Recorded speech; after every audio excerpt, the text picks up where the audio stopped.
Hello everyone, welcome to the June 2019 AMA video. We're going to get right into this. First question from Blinker.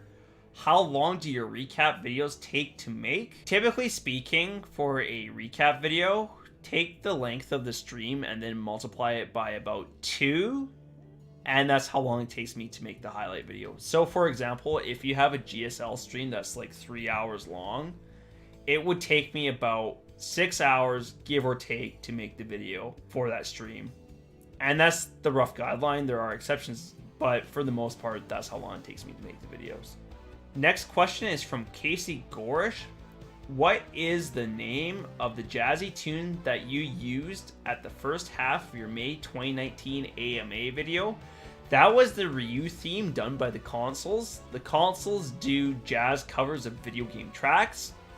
One of my favorites is their cover of Vampire Killer, as I am a huge fan of Castlevania, and I think their jazz covers are quite good. Though I think that's what people would expect me to say, considering how I put their music in my videos.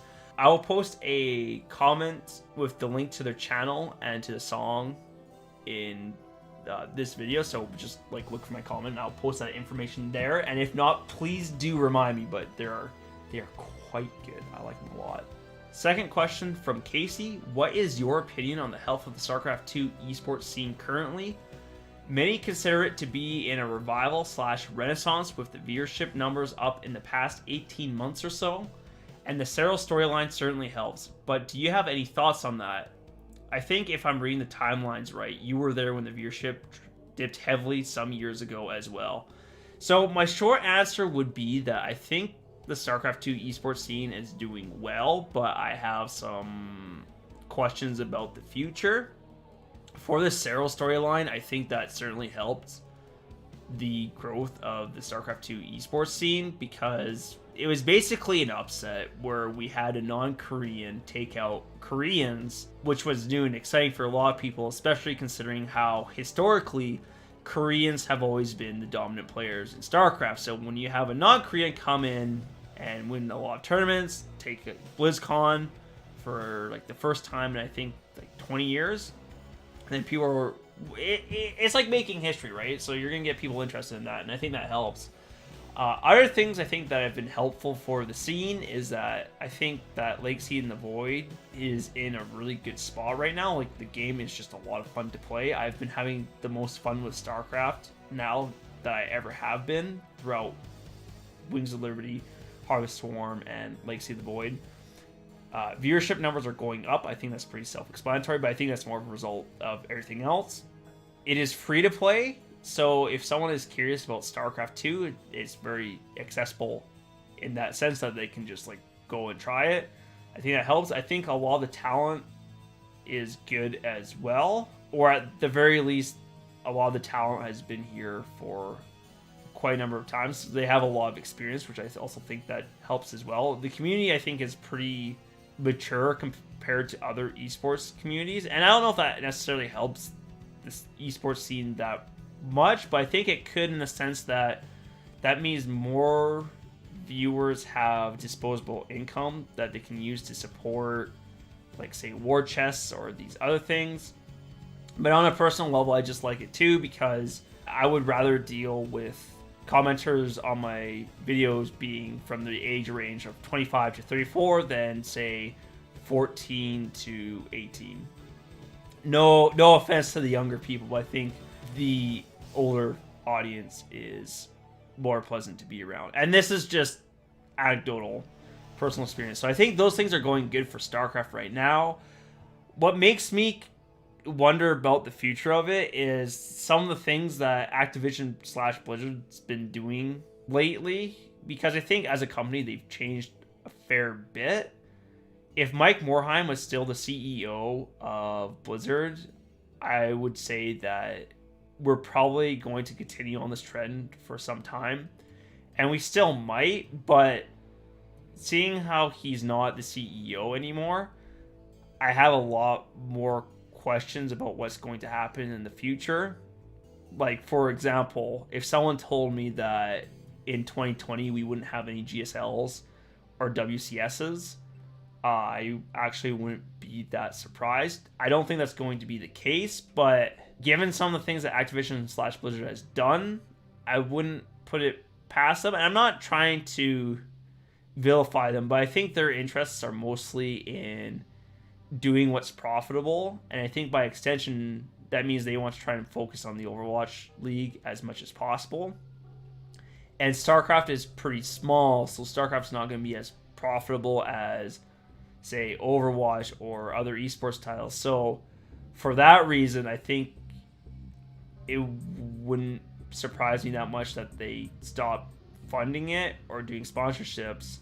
And then also, too, we had a lot of layoffs recently at Blizzard, so they cut down a lot of staff, which for me, that's an indicator that, oh, they're moving away from StarCraft. But on the other hand, too, we still have them making content for StarCraft. Like, we have the Carbot skins coming out pretty soon, so that's a good indication that they still want to work with StarCraft. And we did have another season of KSL this year, so for me, it's really hard to make heads or tails of what's going to happen in the future. And the other thing, too, is like I'm not at Blizzard or Activision. Well, Blizzard / Activision. So this is all speculation on my part. I really don't know what's going to happen. But that's why I'm so curious to see what happens in 2020. Because I know I said I wouldn't be surprised if GSL or WCS were no longer supported. I also wouldn't be surprised if it was more of the same, or if it was slightly bigger, but it's really hard to say, especially like given this season of the GSL. I feel like the viewership numbers were down than compared to what they used to be. So yeah, we'll see. I don't know where the scene is at right now. It's a big, giant, hazy cloud. So either way, I'm curious to see what happens, and whatever does happen. Obviously, it'd be nice for the scene to continue, as you know, I like it a lot, and in a lot of ways I've hitched my YouTube channel to it, so it's probably in my best interest to see it continue as well. But that's part of what makes life exciting. Like, I don't know what's going to happen in the next chapter. So a bit of a long-winded answer, and there's more I could talk about related to that question, because there's a lot of interesting topics in there. So feel free to ask more questions, but I think I'll do it for that one because we still have some other questions to go. Next question from Casey. Who is your favorite pro player and why? Do you have a favorite match or event of all time? I will start with the favorite match or event. I think recently it would have been Maru versus Stats in the GSL Super Tournament when Maru went for Mech versus Protoss. That was very exciting for me to watch. And to see Mech being played the first time like that left a lasting impression. So that was probably my favorite match or event recently. There might be others, but I don't remember them, so I'll lock that in as my favorite match or event. My favorite pro player is Pulse, and for the reason that I like his personality the most. I also play Terran, so I gravitate towards Terran pro players. And it helps too that Pult's good at the game, so that's also entertaining. But his personality is probably what attracts me the most to him. And I haven't met Pult at all, so this is coming from the perspective of someone who has only watched his streams or watched his videos. It's also why I like Stats so much. It's less about Stats' playstyle or that like he plays Protoss. I like Stats because he just seems like a nice guy, which that might be an unusual reason for liking pro players, but I think for me that's really what it is. And same thing for Cyril too. Part of the reason why I like Cyril is that not because he's so good at playing Zerg, it's that Cyril just seems like a nice guy. So I just cheer for people who seem to be pleasant. So I think that answers that question. I think it's a bit of an unusual answer, but I do think that's the honest answer. Next question from Casey. Have you ever tried the SC2VN or Don't Forget Our Esports Stream games on Steam? The first one is free. Would you be willing to do a Let's Play of one or both of them? Yes, I would absolutely be willing to do a Let's Play on both of the games. You are not the first person to ask me this, and I suspect people will continue to ask me in the future. So please keep reminding me about these games, because I am interested in playing them. Sometimes I just forget, and or like I'm really busy. So if you do want to see me play those games, please just keep asking about it. And then eventually, like, they'll stick in my head, and I'll think, oh, I should play that on Steam, because I am interested. I think they would be fun games to play, like interesting visual novels. I haven't thought about them a lot, to be honest. But the more people ask, the more I'll be like, oh yeah. But yes, to answer your question, I am interested. I just haven't gotten around to doing so yet. Next up is William Judd, and he asks, "Hi, dude. How long have you been watching StarCraft 2? Where did you learn to edit videos? How long does it take to make an average highlight video? Can there be a Patreon goal where you fly to Korea and meet Taste Doses?" So to make an average highlight video, I already kind of answered this, but it takes me probably around 4 to 7 hours per video to make them. Give or take, again, I don't really time myself, but I think that is about right, about 4 to 7 hours.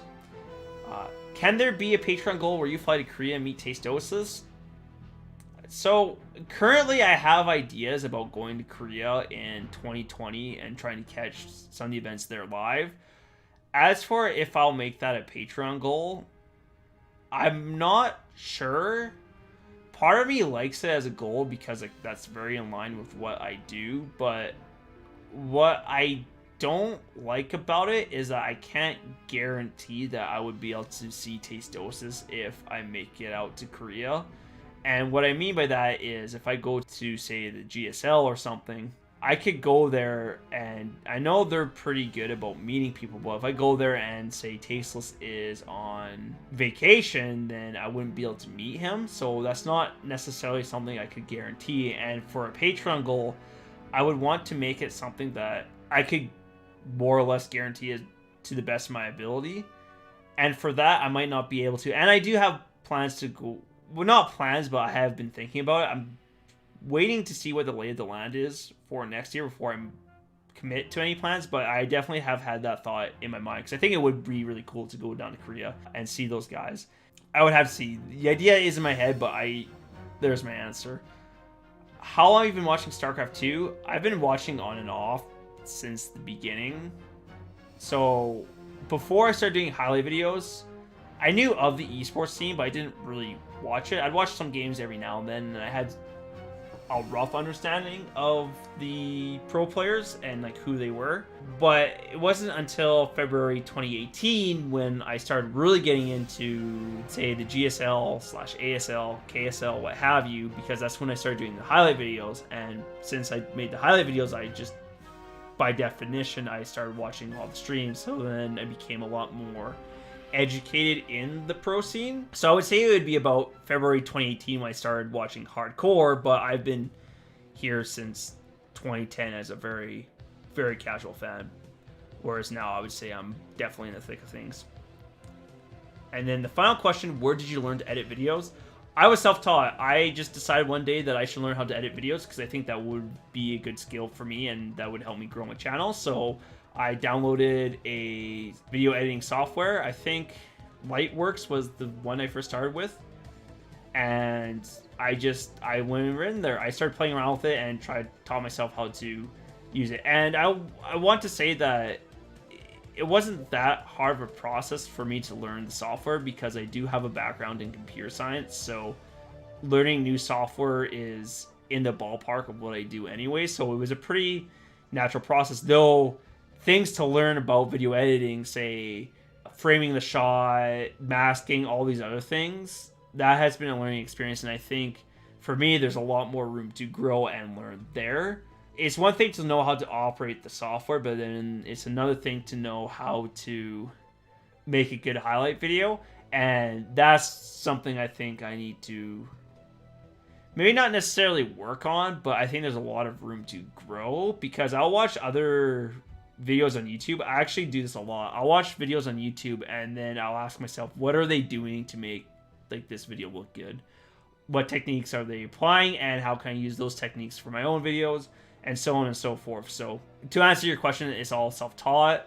I think there could be benefits from seeking out like formal education or really dedicating myself to learning some more, but I think that's just part of the process, and I suspect as time goes on I'll get better at it. Hopefully. We'll see if that's the case. So that is it for all the questions. Guys, thank you so much for your support.